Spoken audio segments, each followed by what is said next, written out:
What's good, YouTube? It's your boy Reclaim Your Throne coming at you with another crazy video. But first, my goal is to get to 5,000 subscribers by the end of the month. So make sure you go ahead and like, comment, share, subscribe.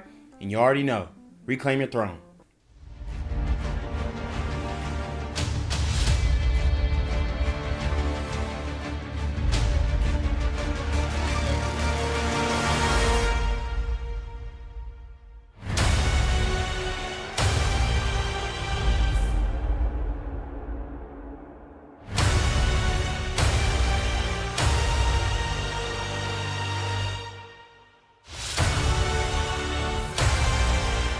So guys, we're going to get into it today. We have a very special video for you. We're going to be talking about the way that men are loved and the way that women are loved. We have a woman who is on a podcast talking about how men are never loved unconditionally, and the only entities that are loved unconditionally are women and pets, okay? And she does make a good point. And then after that, we're going to talk about the promiscuous modern woman. So let us get straight into the video. Let's get it. Women and children are the only people on earth that are loved unconditionally. Men are loved based on the condition of what they can provide.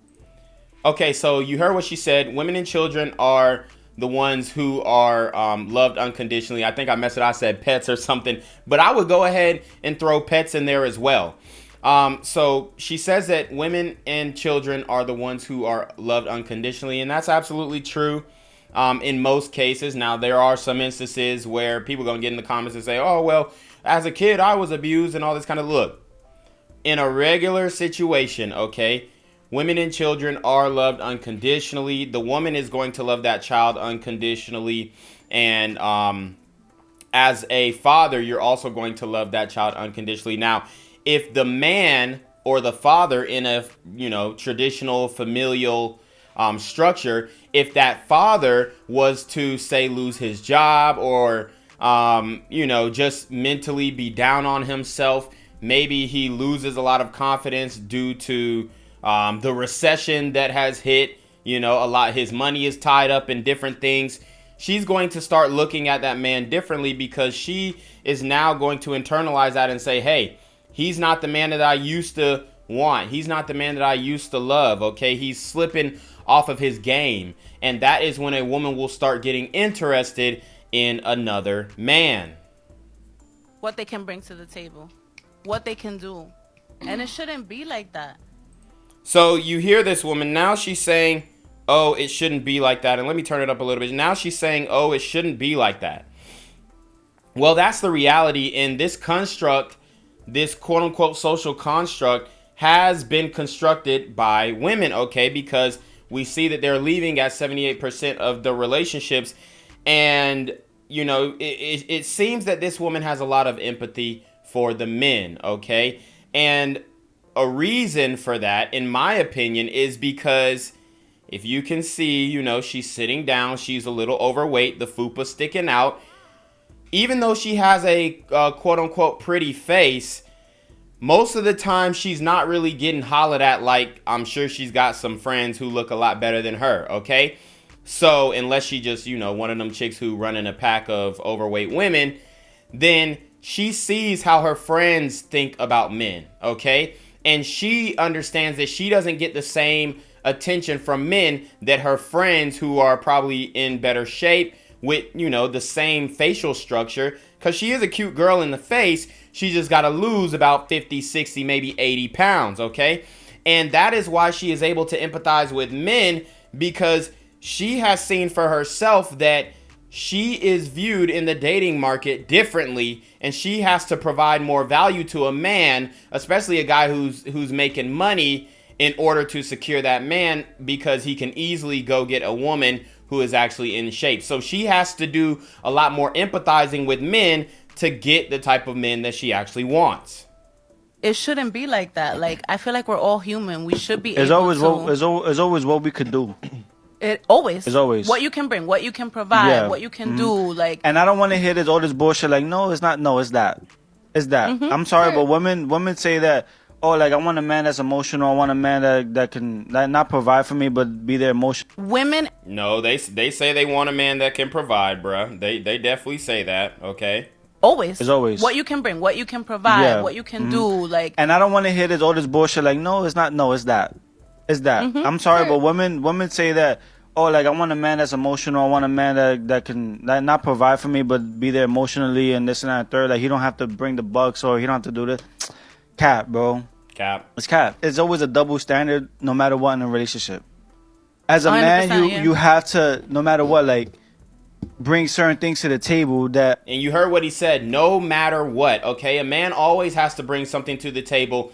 But when you ask a woman what does she bring to the table, they get offended. And the reason why they get offended is because, for one, they don't want to bring to the table what they have traditionally brought to the table, which is cooking, cleaning, being a helpmate, and, you know, helping around the house, raising children, rearing children, all that stuff. So they can't really answer the what do you bring to the table question with those traditional feminine traits, okay? They have to answer in another way, all right? And that is, oh, I am the table. And the reason why they have to say that is because, quite frankly, they don't want to bring up those traditional things that they may or may not be doing, because if you say, okay, that's cool that you cook and clean and stuff like that, if they, you know, relinquish that and say that's what they bring to the table, then it automatically kind of shifts their position to that helpmate position.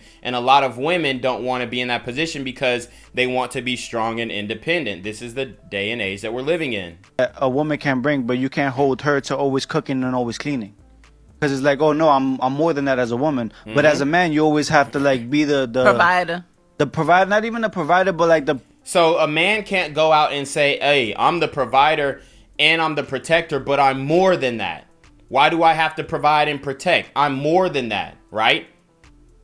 So that's the double standard that women, you know, freely live with. They can, any type of feminine role that you put them in, they'll always say, I'm more than that. So they'll be posting a body on Instagram and thotting it up on the gram. And then you say, oh, you know, you got a nice ass. Well, I'm more than my ass. But that's all you're presenting to the world. The person that brings protection and things like that. Like, no matter what.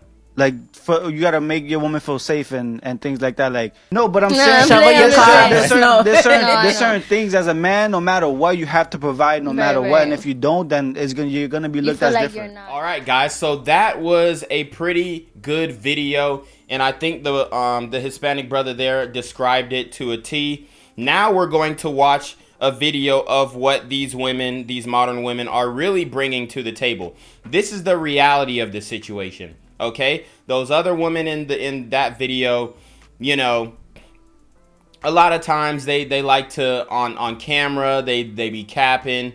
They'll depict, you know, the reality of the way that they live in a different way. But these women right here, they're keeping it a buck and they're telling you just how it is and the value that they provide. So let us get into it and see what she has to say. At peak hoe phase, I had sex with like 12 dudes in 1 week. What? So you heard what she said. At peak hoe phase, she let 12 dudes clap her cheeks, okay? This is why you cannot under any circumstances take a woman who has been through a hoe phase seriously, okay? Because this is what they do during their hoe phase. They're trying to, quote unquote, get it all out. All right. And once you go down that path, there's no way that you can actually fulfill that woman. It has nothing to do with the man being insecure. It has everything to do with the psychology of that woman. All right. Because she has dealt with so many men. It's always going to be a subconscious comparison, whether you like it or not. And in my case, you know, there's not no girl. Like, let's keep it a bean. If you are a dude and you got some type of status, whether it be in your city, in your state, in your region, and you out here, you know, you clapping cheeks or whatever, there's no girl who I, you know, smash that I can't go back to. So that's also a factor too. All right. I lost like 4 pounds. Whoa, how did Yeah. that happen? How did you lose 4 pounds? And how all did the you, comments I yeah, do. how'd you 12 guys in 1 week? Exactly. There's the mo- most I did was 8, so that's pretty good. 12, like, And they take pride in this too, guys. where did you meet them? It was, it was so Dating funny. apps. At Peak Hope. So you heard what she said. They met them on dating apps, and that's how you know that the dating market is just the scales are way off, because there's no way a man is going to smash 12 girls in 1 week strictly off of dating apps, all right? I don't care who you are. And if you've done it before, hey, put in my comment section. You know, when I was on dating apps, I was doing maybe 2 to 3 a week, which is pretty good for a regular guy. But you know, these women, they have thousands of matches. There's no way that even a guy who has his body in shape and whatnot, and who dresses right, who got swag, who got his stuff together like me, there's no way that I could compete with an average woman. And yes, these women are average. They're not bad. They're like 5s, honestly. They're regular as hell. So anyways, you already know what it is. It's your boy, Reclaim Your Throne. Make sure you like, comment, share, subscribe. Send your relationship question to the email down below with a screenshot of your cash app so I know you're paying your tithes, man. Y'all need to be on your motherfucking ding with the BS. And you already know. Reclaim your throne.